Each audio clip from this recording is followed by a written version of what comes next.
noches, ¿cómo están todos? Bienvenidos a un nuevo episodio de Davox. El día de hoy tenemos un invitado muy especial. Alex Toshuk nació en Barcelona, se graduó de diseño gráfico en la escuela de Lizaba.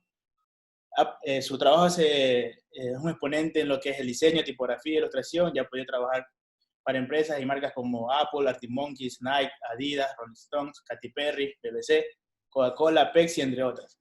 Muy buenas noches, Alex. ¿Cómo estás? Gracias por Buenas aceptar. noches, ¿qué tal, Marcos? Bueno, como lo dijo Marcos, hoy tenemos un especial súper especial.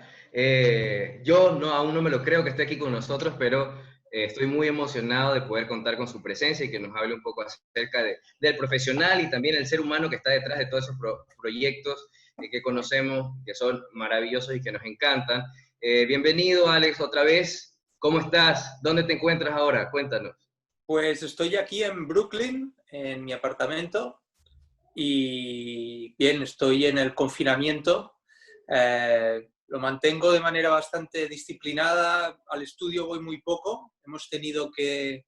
Porque el estudio donde yo trabajo lo compartí antes con 7 personas y ahora con el COVID han quedado solo 3, que somos Freddy Arenas, que es un artista venezolano que es director de animación y trabaja en cel animation, ilustración y todo tipo de imagen en movimiento y live action también. Y luego está David McLeod y nos hemos quedado nosotros 3. David McLeod es de Australia y seguro que conoces su trabajo, él tiene muchos followers en Instagram y hace un trabajo en 3D increíble. Y lo que estamos haciendo es mudarnos a un espacio más pequeño y estos días es como de ordenar, de poner las cosas donde tienen que estar. Así que voy muy poco al estudio porque aún estamos recogiendo muebles de IKEA y nos tienen que llegar, que van lentos. Pero nada, ahí vamos.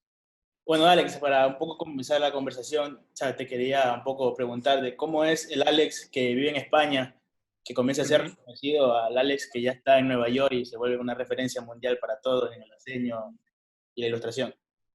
¿Cómo fue ese proceso? ¿O cómo te diste cuenta de que ya pegaste el boom y ya fuiste reconocido mundialmente? Bueno, yo pienso que no hay...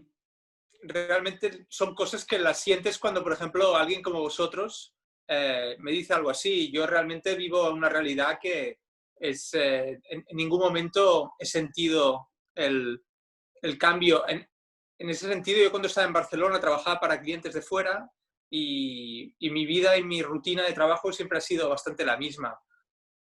No tiene tampoco nada de glamuroso la vida que yo tengo en este sentido. Entonces, lo que hago es trabajar, mirar de trabajar muy duro y pasármelo bien. Esto es lo que uno intenta conseguir, que a medida que pasa el tiempo, cuando eres joven casi siempre te lo pasas bien, porque de alguna manera estar haciendo lo que gusta, y aunque los principios son difíciles, pero cuando agarras algo que te motiva mucho, entonces es muy gratificante.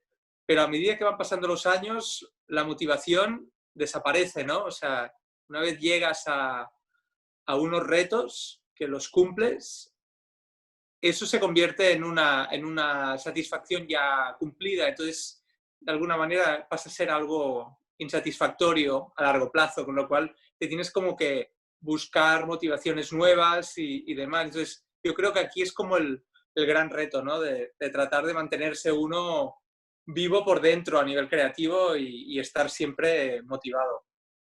Claro, lo que tú dices es muy interesante y súper bueno escucharlo, ¿no? De que siempre debes de tratar de buscar la satisfacción porque llega un punto, asumo, en tu caso que has trabajado para Arctic Monkeys, Katy Perry, marcas súper grandes como Nike y Adidas, ¿qué se siente? O sea, asumo que ha de ser una emoción súper grande cuando recién empezaste a tener proyectos como con multinacionales, por ejemplo. Y después ya es como tu día a día, o sea, tus clientes son ese Bueno, tipo.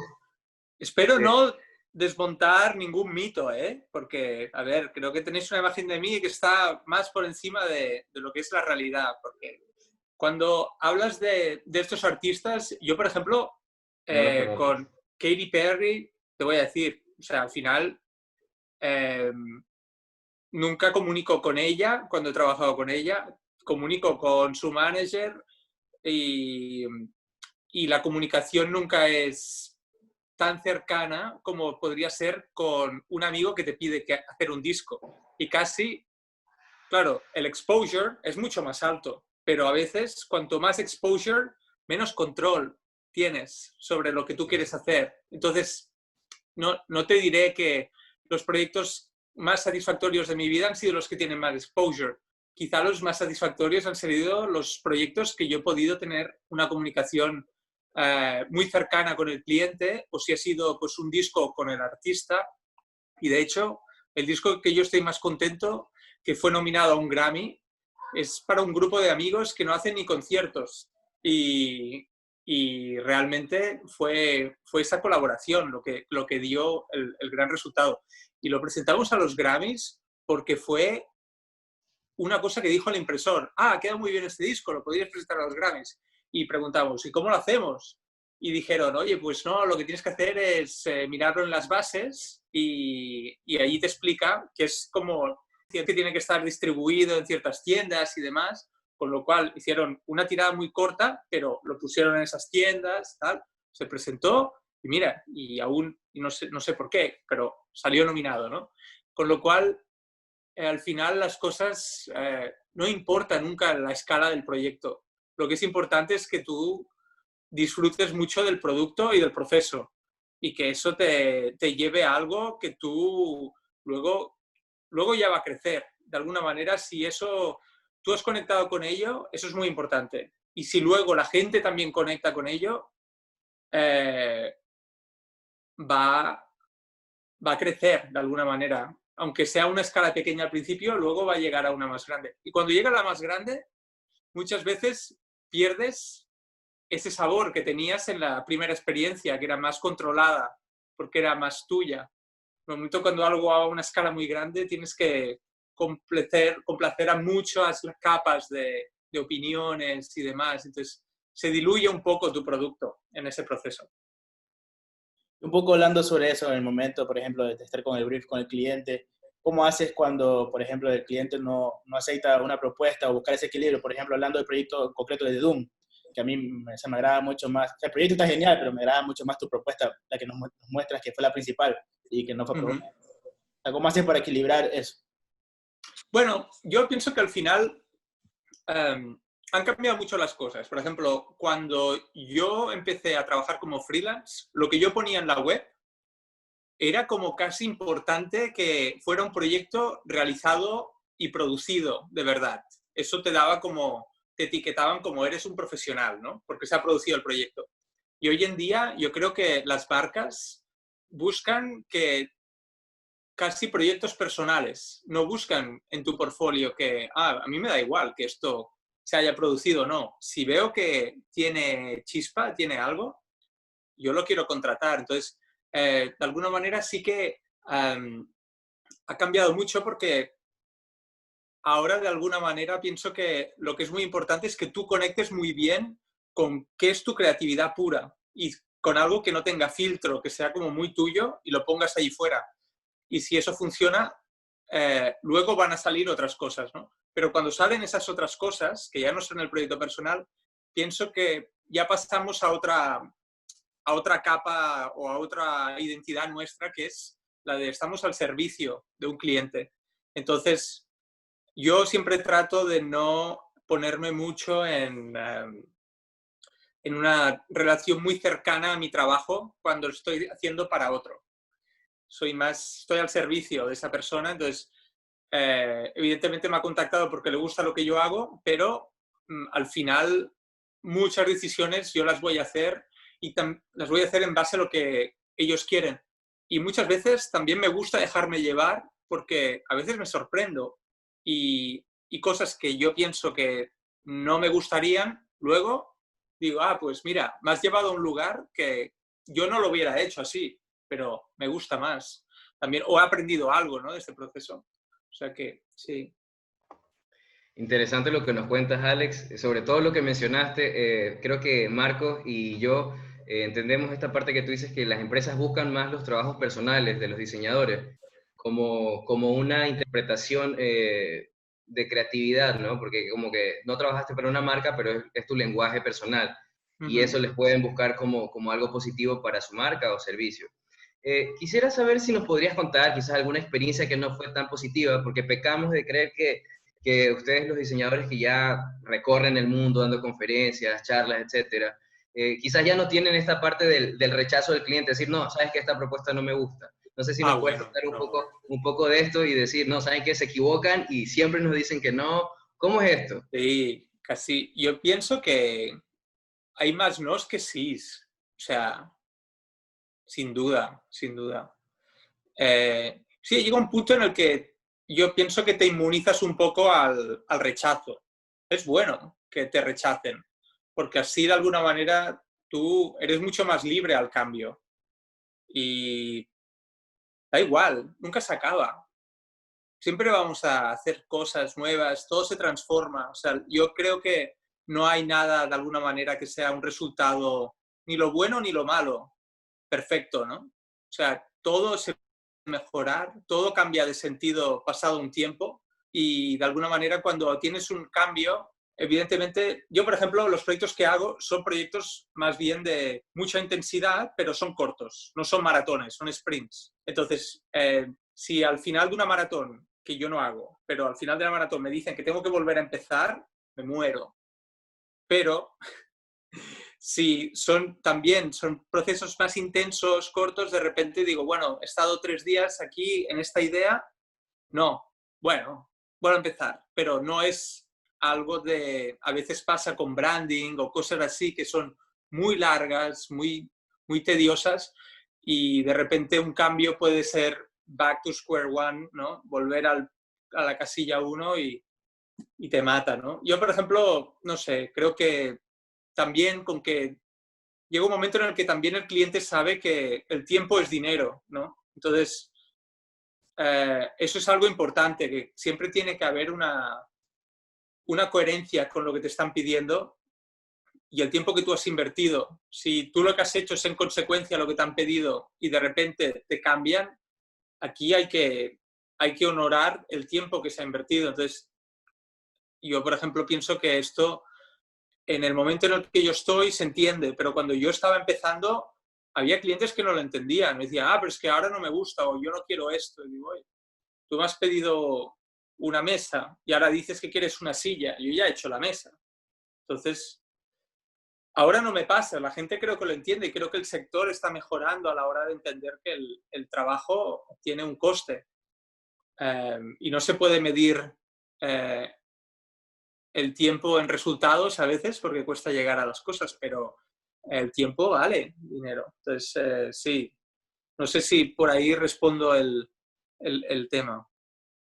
Un poco como, o sea, como Alex Troichut, esta persona que es una influencia a nivel de diseño, en tu trabajo personal, me gustaría saber si tienes algún tipo de filtro, o sea, porque cada vez que subes un proyecto es casi como que marcas tendencias, o sea, muchos diseñadores te seguimos y tomamos eso como referencia, o sea, tú todo lo que haces subes o tienes un poco ya más de cuidado al saber este nivel de influencia en la gente que tienes o cómo sería. No, trato de... A ver, sí que es verdad que hay como dos niveles de...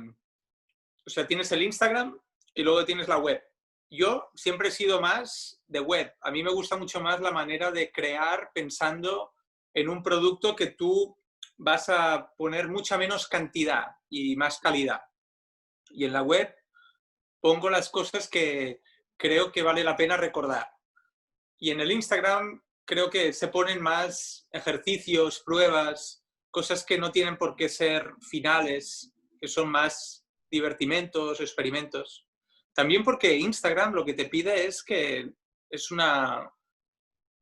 algoritmo que le da likes a los que ponen más. Cuando más pones, más posibilidad tienes de generar tráfico en tu página. Entonces,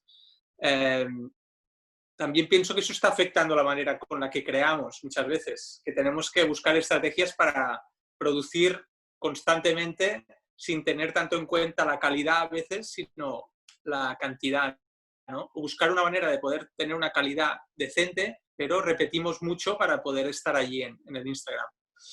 Yo no sé, muchas veces también no puedo publicar muchas cosas que a mí me gustaría porque están para clientes que tienen sus contratos que no dejan publicar y esto me tiene muy, muy frustrado muchas veces. Pero y también tiempos, a veces cuando ya puedo publicarlo, ya no me apetece. Entonces es como hay un delay siempre como de unas 4 o 6 semanas entre que acabas algo y se puede publicar, ¿no? Y muchas veces como que pierdes el momento, ¿no? Y lo podría documentar mejor. Cuando llega el momento de publicarlo, digo, ay, sí, tengo que volver a abrir sus archivos y buscar de qué manera. Y, sí, no sé. Yo ahora intento publicar las cosas que para mí son importantes, pero no son las que al final hacen que mi vida funcione, ¿sabes? Y bueno, y por ejemplo también, o sea, en las charlas que tú has dado en el LATFES o en las que hemos podido ver a través de internet, siempre hablas de esto de que te estás reinventando, que te gusta ver, observar y mezclar conceptos, estilos. Es como esto que te hace mantener un poco, no la tendencia, sino que tú mismo estás innovando. O sea, ¿cómo sería para ti esos procesos que te hacen ser constante y no quedarte en lo mismo? O sea, siempre estar reinventándote. Sí, yo pienso que esto en cierta medida nos pasa a todos, ¿no? Cuando hacemos algo que nos ha gustado, repetimos, ¿no? Pero siempre llega un momento en el que esa repetición no te aporta nada. Entonces, eh, creo que está bien repetir siempre que puedas seguir profundizando en algo, ¿no? Yo, por ejemplo, pienso que hay artistas o creadores que tienen un estilo muy coherente porque siguen contando historias con ese estilo. Son capaces de explicar cosas distintas o descubrir resultados nuevos dentro de su lenguaje, que hay una evolución constante y aunque sea muy pasos pequeños, va avanzando, ¿no? Yo, en mi caso, primero, no cuento historias mucho, creo que mi historia se basa en los estilos y me gusta más solo la manera de visualizar eh, lenguajes más a nivel estilístico, más en lo que es el feeling de algo, pero no el significado. Con los significados tampoco trabajo mucho. O sea, al final hay ideas, pero no es lo que me mueve. Entonces, para mí es muy importante siempre ir cambiando de estilo y formato y demás, porque me alimenta, me da un aprendizaje y me alimenta la curiosidad, que al final es lo que yo creo que cualquier creativo tiene, ¿no? La curiosidad. Un poco como estudiante, desde que cruzaste la carrera de diseño y también aún estoy en esa etapa de estudiante, ¿tú qué crees que daría falta o qué deberían enseñar en la academia como para poder fortalecer, no sé, habilidades? O sea, también sé que la academia es más teórico, pero o sea, tú como que pasaste por esa etapa, ¿qué recomendarías? Bueno, yo pienso que, a ver, a nivel de diseño lo que es muy importante es que te enseñen a pensar, que esta manera de... Esto es algo que no caduca. En tu carrera pueden cambiarte los programas y te los van a cambiar. La carrera te vas a tener como que reeducar constantemente a nivel de técnica. Pero la manera de pensar, esto es algo que cuando estás en la carrera yo solo quería, oye, quiero que me expliques Photoshop, quiero que me expliques esto. Y, y cosas de concepto, de diseño, entender la historia del diseño, qué es la Bauhaus, de dónde vienen ciertas cosas, no le daba nada de valor. A medida que también vas creciendo, entiendes y te documentas más sobre cosas que en realidad las has pasado muy por encima, ¿no? Pero sí que es muy importante que en la educación que tú tomes estimulen un poco esa parte de creatividad, pues sencillamente pura, ¿no? Que no tiene nada que ver con las herramientas, que es solo que te hagan pensar de qué manera puedes eh, insinuar una idea en vez de mostrarla, de qué manera puedes seducir, ¿no? De una manera muy simple, no tiene por qué ser complicado, ¿no? Entonces, yo pienso que eso es algo que también madura un montón a medida que pasa el tiempo, pero Pero sí, es muy importante que al principio alguien te ponga en el camino, ¿no? Del pensamiento. Interesante lo que nos cuentas, Alex. Un poco aportando a tu comentario, creo que ese pensamiento crítico, ¿no? Que también deberíamos tener los diseñadores. Y Ujú. lo hablábamos con Marcelo del estudio Pánico acerca de que el diseño, independientemente de los clientes que podamos tener, lo vivimos de diferentes maneras con los proyectos personales, por las situaciones que estamos viviendo, por ejemplo, con el COVID o en Latinoamérica, la situación económica y política. Nos impulsa o nos inspira también para diseñar cierto tipo de piezas gráficas como carteles, póster, fanzines, stickers, etcétera, ¿no? Que es una forma como de manejar un lenguaje personal mediante la gráfica y ese proceso de experimentación de distintos mensajes. Me gustaría, aquí estamos mostrando algunos de tus trabajos, pero a mí me gustaría así como que nos pudieras contar a quién tú admiras, ¿no? Porque aquí a veces te encuentras en ese escenario de que vas, das charlas, conferencias y asistimos a verte, a escuchar y a poco cuáles son tus referentes, cuáles son tus influencias, qué te gusta, qué no te Claro. gusta.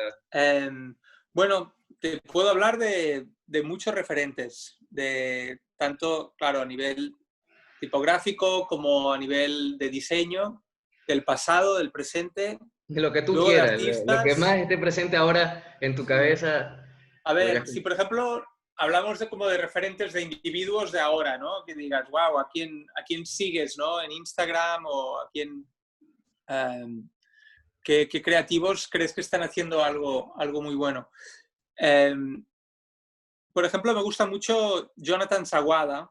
Yo pienso que él es, no sé si lo conocéis, él es australiano y él ha hecho, su trabajo toca muchos registros, muchas técnicas. Él empezó siendo programador, pasó por la ilustración, luego se ha convertido en artista y trabaja mucho con músicos, con Flume, con Mark Pritchard, y toca el 3D, toca la pintura al óleo, ha hecho esculturas, o sea, es muy diverso.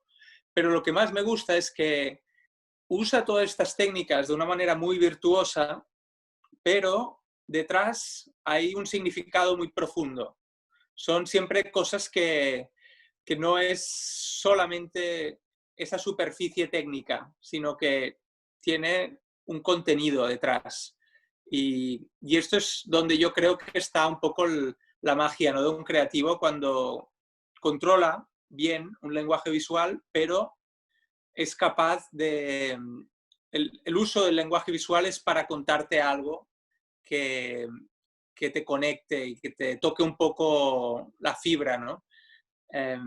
Luego, toda la gente que lleva a Mario Hugo con Hugo Marie, muy bien, creo que todos ellos, Santu Munstonen, eso es como un poco ese límite entre el diseño y el arte, ¿no? Que están allí muchos creativos, que creo que para mí es quizá lo más interesante.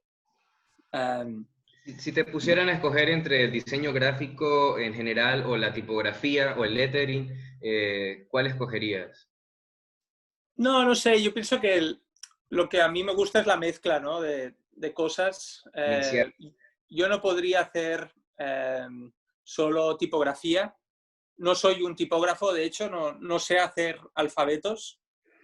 Solo me dedico a hacer lettering o contextos que son muy particulares para jugar con ese puzzle de formas, ¿no? Pero luego también me interesa mucho lo que es el lenguaje más abstracto o sensorial que te pueda dar imágenes que no sean ni letras ni algo figurativo. Entonces, sí, pienso un poco que me muevo de una manera bastante errática, ¿no? Entre una cosa y la otra, luego los clientes te piden esto, lo otro, descubres cosas, te motivas con otra cosa y vas cambiando y evolucionando. Lo que me encantaría es poder empezar a producir algo de forma física, como una escultura o poder empezar a materializar cosas que pasan en la pantalla, pues poderlas traspasar a un formato más físico y, y poder trabajar con algo que quizá pues no sea una imagen solo, ¿no? Sino que tenga una materialidad. ¿Cómo ves este tiempo de pandemia para los diseñadores? ¿Cómo crees que va a influenciar esto en el trabajo de los diseñadores del mundo entero? ¿Crees que nos llegue la nostalgia del papel de nuevo o totalmente nos traslademos a la era virtual y todo se transforme ahora en adelante? Bueno, yo pienso que evidentemente estamos en un momento en el que van a haber muchos cambios que no sabemos muy bien hasta qué punto van a permanecer después de la pandemia.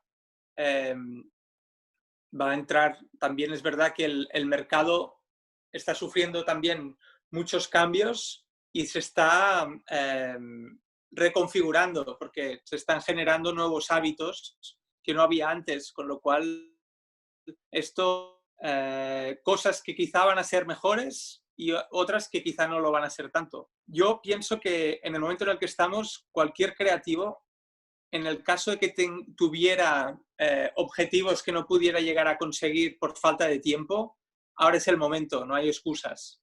Si alguien decía, ay, es que yo necesito aprender esto y lo otro, pero nunca tengo tiempo, wow. O sea, si no lo has hecho en esta pandemia, no hay excusas. O sea, hay que prepararse para lo que venga después. Ahora es el momento de ponerse al día con todo, porque sí que lo que va a venir después va a ser, no lo sabemos.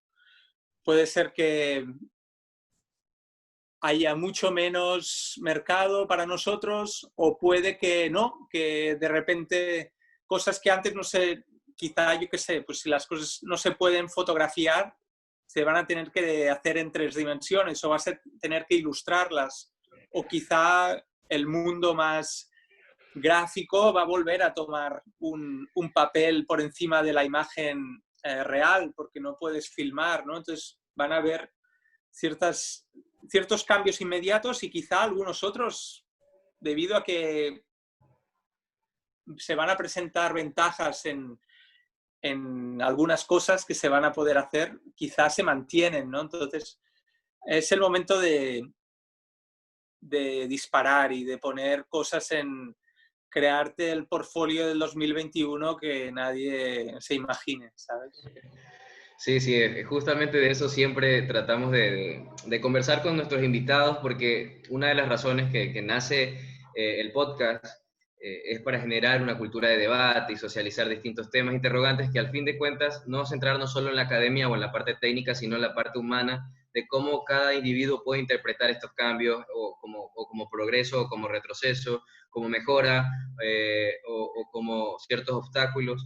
Y lo importante es generar también esta inspiración, ¿no? O sea, esto de mostrar los trabajos de distintos profesionales de Latinoamérica y que nos sirva como inspiración para transformarnos como individuos y también para transformar nuestro trabajo personal.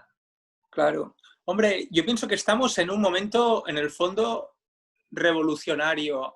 Cuando miras lo que nuestra profesión era en los años 80, 90, era un panorama visualmente que para mí no tiene nada que ver con las posibilidades que han explotado en los últimos 10 años. O sea, a nivel de imagen se ha afinado un montón las posibilidades y estamos en un momento en el que, aunque sí que las cosas son muy contenidas, que se ha hecho todo para que sea muy efectivo, a veces en el campo de la web o el diseño branding, muy el millennial minimalism, pero sí que es verdad que la libertad de posibilidades ahora mismo es infinita. O sea, tú puedes crear sin ningún tipo de límites. A la hora de cualquier programa te puedes meter en algo y hay tanta tecnología que nos llega que no tenemos tiempo a absorberla. Nos quedamos solo con el preset, la primera cosita y con que Instagram voy a ponerlo y ya paso a lo siguiente. Entonces, no estamos profundizando aún mucho con lo que realmente hay, pero a la que se siente un poco el tiempo y la gente lo pueda ir como digeriendo, yo creo que realmente en la pantalla somos dioses hoy en día. En la pantalla somos dioses, luego en la realidad no, pero se puede hacer todo, es increíble. Y esto no se podía antes. Y yo alucino cada día y digo, wow, se puede hacer esto. Entonces, claro, yo toda la vida he estado pensando que voy a hacer esto porque con lo que yo sé puedo hacer esto y lo otro, pero ahora todo. Entonces, hay un white canvas, tienes un lienzo en blanco que es un muy buen momento para un creativo, porque hay cosas que no se han podido hacer nunca, que ahora se pueden hacer. Y Alex, ¿qué consejo tú le podrías dar a un joven, un estudiante, o alguien que aún no se haya decidido por estudiar la carrera? Ya que, bueno, por lo menos en lo que es Latinoamérica, o sea, la carrera aún no está bien vista por temas de pago, por temas de importancia, por decirlo así. O sea, ¿tú qué le dirías a alguien que tenga ganas de estudiar o de comenzar a saber un poco más sobre el diseño? Bueno, yo pasé un poco por la misma situación. Yo recuerdo que en mi familia lo de que yo estudiara diseño al principio no se veía como una profesión de mucho futuro, ¿no? Entonces, creo que hay que conseguir que te den esa oportunidad, ¿no? Sí. Y bueno, si no, también tú tienes que dártela a ti mismo, si no. Si crees en ello, porque lo más importante con el diseño es que tienes que entender que para hacerlo bien, vas a tener que ser un completo obseso de la profesión. Si lo haces como, bueno, porque es cool, no. O sea, no te pongas porque es un trabajo realmente muy sacrificado en el fondo y no da para tampoco, no es, ponte, si quieres hacer dinero, ponte a otra cosa, ¿no? Es un trabajo sumamente vocacional, pero si tú tienes la vocación, yo pienso que lo que hay que hacer siempre es no traicionar a lo que uno siente, porque cada uno nace con unos deseos X. A uno le gustan el chocolate, al otro le gusta la fresa, pero no, si naces con un sabor en mente, no te pongas hazlo. Entonces, y seguramente cada tiempo es distinto. Hubo una época dorada de la publicidad en los 80. Esto desapareció. Ahora hay otras cosas que es increíble lo que tenemos, pero no hay quizá esa vida de creativo que, bueno, antes yo creo que quizá un creativo podía tener un estilo y mantenerlo toda la vida. Ahora todo caduca en cuestión de 5 años. Los estilos caducan, tú tienes que estar como mucho más, creo que tienes que ser mucho más camaleón. No se vive tanto de una sola manera de hacer durante toda la vida, ¿no? Hay que reinventarse mucho, entonces te tiene que gustar, tienes que amar lo que es el diseño hasta un punto que sea, bueno, es que es tu vida, ¿no? Entonces, tanto si te pagan como si no, yo lo quiero hacer igual. Entonces, esta es la única manera de que salga bien. Si no, no lo recomiendo. Un poco lo que hablas de esto del boom de la publicidad que tuvo en los 80, yo lo que he podido ver ahora es que, bueno, antes las empresas contrataban una agencia de publicidad y pedían encargos de diseño, pero ahora lo que veo bastante es que bueno, los que suben mucho trabajo en Instagram tienen su estilo, las empresas quieren el estilo de él, o sea, lo contratan a la persona por su perfil, por su proyecto, y no tanto ya como que subcontratar a través de una agencia. O sea, ¿cómo ves ese cambio de que ya las empresas por decir los artistas gráficos ya se enfocan directo en él, como por ejemplo tú y, o sea, por ejemplo, con tu trabajo, que te buscan es por ti? Bueno, yo me gustaría que pasara más, de que la agencia no estuviera tanto, porque muchas veces trabajas directamente con un cliente y te entiendes mejor a veces, si está ahí alguien de la agencia ahí escuchando, a veces. Pero sí que es verdad que con Instagram, perdona, con Instagram se ha invertido un poco el papel, ¿no? Las marcas, en vez de comunicar a las masas, quieren que el micrófono de alguna manera se lo han pasado al individuo, ¿no? Entonces es el individuo, la autenticidad es lo que las marcas buscan, ¿no? Sí, yo pienso que hay que aprovechar lo que permite la democracia de Instagram, pero al mismo tiempo critico mucho Instagram. O sea, Instagram yo creo que tiene una política de favorecer lo que decíamos de la cantidad por debajo de la calidad, que creo que es una muy mala premisa creativa, porque creo que las cosas hay que darle like cuando está bien. Es que lo jodido es que Instagram te dice indirectamente, si tú pones 2 posts al día, tus followers suben. Entonces, claro, este estrés de tú tienes que poner 2 cosas al día para que... Claro, Oye, y te condiciona, ¿no? Te condiciona claro, hasta cierto punto. no, así no se hace. Exacto. Entonces, Y tú justo hablabas... esto No, es lo sigue, que perdón. me preocupa un poco de Instagram, pero bueno, es la realidad en la que vivimos. Yo ya no soy joven, igual me equivoco. Justo lo que tú mencionabas acerca de que ahora la realidad es que antes los diseñadores podían mantener un estilo prolongado, pero ahora es algo más cíclico de 5 años y constantemente hay que estarnos reinventando, ¿verdad? En los tipos de lenguaje que estamos comunicando. ¿En qué punto está Alex Trochut ahora? ¿Tienes algún proyecto en mente, algún proyecto que estás desarrollando? Si nos podrías contar un Sí, poquito. estoy con un par de proyectos, uno para HP, en el que se trata de generar unas imágenes para poder representar un poco lo que son unas tendencias que ellos tienen en un report y tal, pero el caso es que estoy como disfrutando mucho ahora mismo de la parte de descubrir cosas con los programas de 3D como el Cinema o Quixel y Substance, que permiten hacer cosas que normalmente no creo que eran casi implanteables para mí. Y ahora estoy como disfrutando mucho de ese proceso, ¿no? Y también tratar de encontrar un equilibrio, porque con el 3D el problema que hay es que la máquina lo hace todo perfecto, y hace el 90% de las cosas, ¿no? Tú le dices, ahora que esto sea un metálico cromado, ¡pam!, lo hace, perfecto. Y que sea vidrio, lo hace.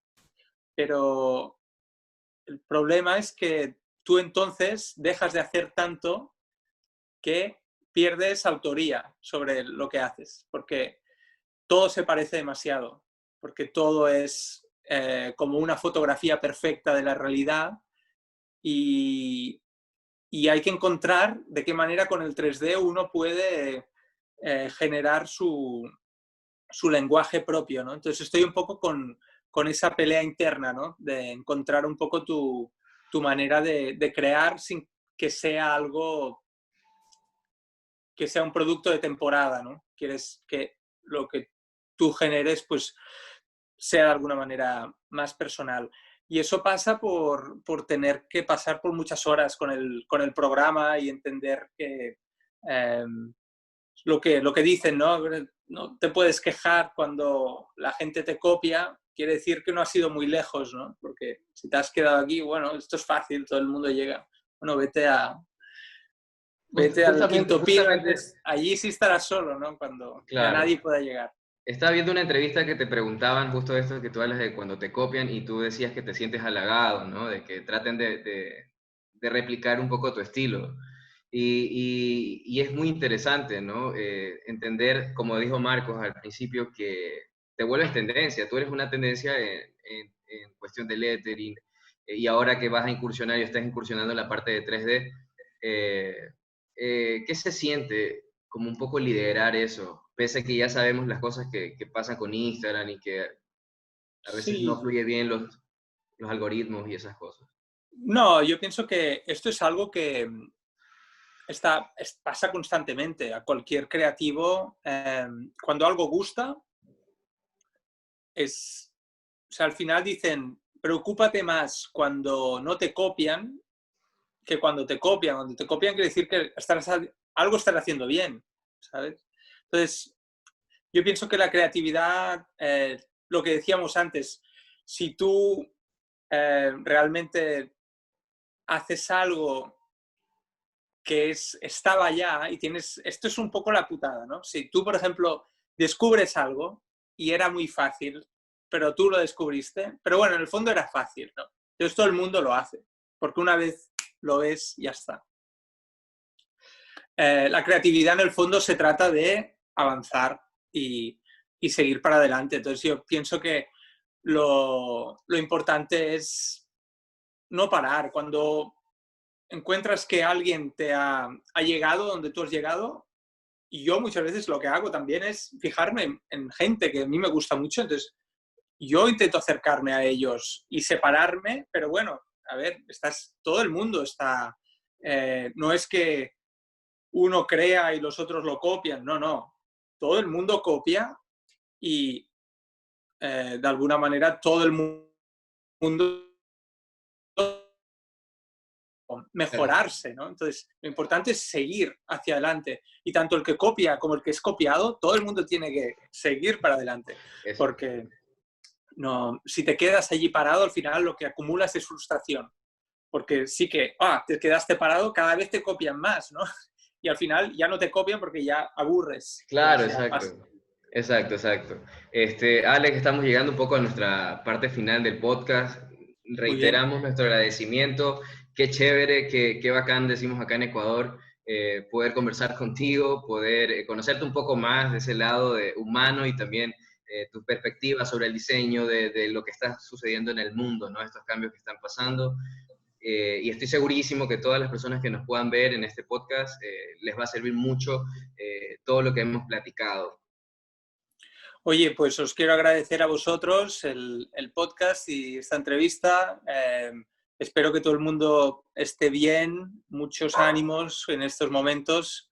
Os mando un abrazo y muchas gracias. Gracias a ti, Alex. Gracias, Marcos. Hasta luego.